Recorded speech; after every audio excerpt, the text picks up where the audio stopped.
এই তোমার সদের বৌমা তোমাদের জমি পিড়িয়ে দিয়েছে বলে তোমাদের নোলা জ্বলছে, তাই না? হ্যাঁ দিদি, তুমি যতই মানকের বউকে আপন বাবার চেষ্টা করো, তাই কি ও কখনো পাবে? কখনো না। তাছাড়া তোমার করা এতদিনের অপমান কি অজময়? তাই জন্যে তোমাদের এতদিনের আচার নিয়ম সব ভঙ্গ করতে এলেই নেই। কখনো না। আমি হেসেলে সব কাজ পারি না, এ কথা সত্যি, কিন্তু একটা বিধবা মেয়ে মানুষ যে আঁশ খায় না এ জ্ঞান আমারও আছে। হ্যাঁ, সেই জন্যই তো তুমি ইচ্ছে করে দুধের বাটিতে ইচ্ছে করে মাছের কাঁটাগুলো মেশালে। না, কারণ আমি যদি চাইতাম তাহলে এই দুধটা আমি রাঙা পিসি, ফুল পিসি আর ঠাকমাকে খেতে দিতাম। তাহলে রাঙা পিসি ওই দুধটা মুখে তোলার আগে আমি ফেলে দিলাম কেন? ফুল পিসি, কমলার মতো মেয়ে এরকম কাজ জেনে শুনে করতে পারে না মা। ও সব কাজ নিষ্ঠার সাথেই তো করে। ওই দুধের বাটিতে দুধের রংটা হলুদ দেখে আমার সন্দেহ হয়েছিল রাঙা পিসি। তেলে জলে তো আর মিশ খায় না। এই দুধের মধ্যে যে মাছের কাঁটাগুলো ছিল তার তেলগুলো ওপরে ভাসছিল, সেই কারণেই তো আপনি ওই দুধটা মুখে দেওয়ার আগে আমি ফেলে দিলাম রাঙা পিসি। যে দোষ করে আবার দোষ ঢাকার চেষ্টা করছো। এই মেয়ে, একটা কথা তুমি কান খুলে শুনে রাখো, তুমি আর কিছুতেই শখ দিয়ে মাছের কাঁটা ডাকতে পারবে না।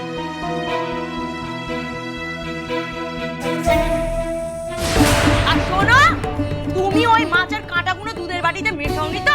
কে মিশিয়েছে? তোমার ভূত। ভূত কেন হবে ফুল পিসি? যে চায় না রাঙা পিসি আমার হাতে খাবার খান, সেই মিশিয়েছে। কি বললে? তোমার এত বড় সাহস, তুমি আমাকে সন্দেহ করছো? তোমাকে আজ আমি মেরেই। বৌমা তো একবারও কয় নাই যে তুই চুরি করেছিস। তাই রে ঠাকুর ঘরে কে রে, আমি তো কলা খাই নাই বলে একেবারে রে রে করে উঠলি। তোর আংটি কানা কই সুধা? এই তো। ও মা, আমার সোনার আংটি কানা কোথায় গেলে? এই তো দিদি। এই আংটি কানা দুধের বাটিতে ছিল সুধা।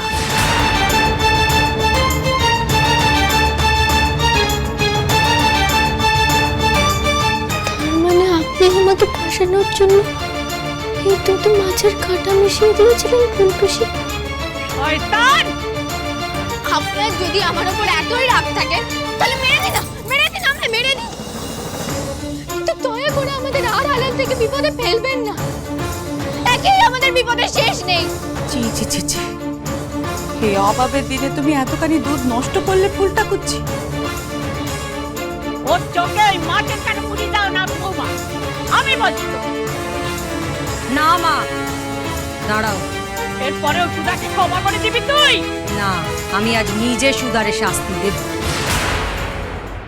ও যখন ইচ্ছে করে অতখানি দুধ নষ্ট করেছে, তখন ওই সব দুধ এইখানে বসে ওরেই কেতে হবে। যেই দুধ মেঝেতে পড়ে আছে সেইটে চেটে কা সুধা।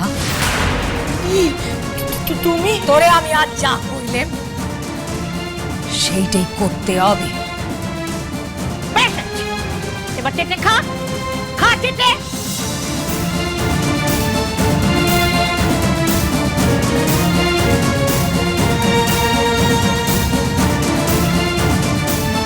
থাক ফুল পিসি, ওই দুধটা আপনাকে খেতে হবে না।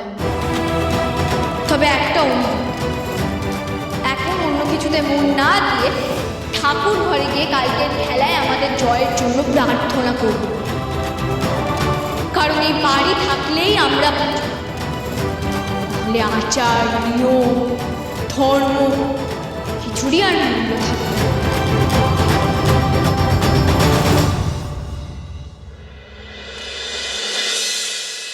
বউ, কি ভাবছো? আপনি এখনো ঘুমোননি? না, আমার ঘুম আসছে না।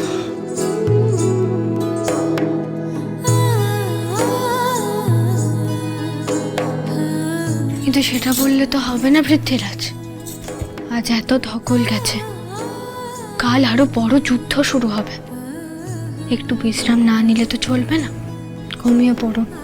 না বউ, আমার ঘুম আসছে না। ঘুমোনোর তো চেষ্টা করলাম বলো, কিন্তু হচ্ছে কই। জানো, আমি এতদিন এত লড়াই করেছি, কিন্তু কোনোদিনও ভয় পাইনি। এই প্রথমবার আমার খুব ভয় করছে বউ। আমার বুকের ভেতরটা না কেমন হাঁপড়ের মতো উঠছে নামছে। দেখো, হচ্ছে না?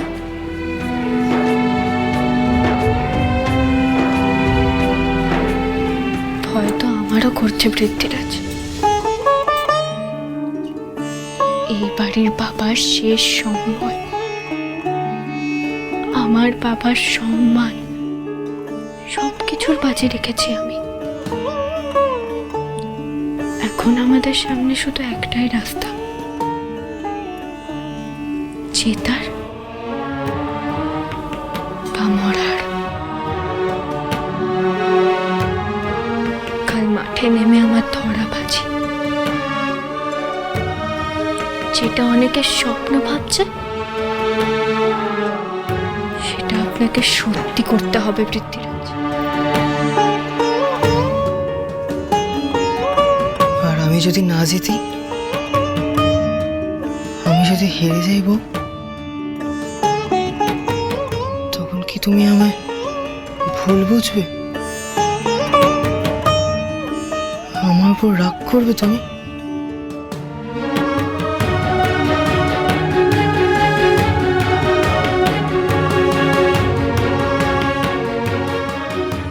আপনার উপর আমার ভরসা আছে পৃথ্বীরাজ।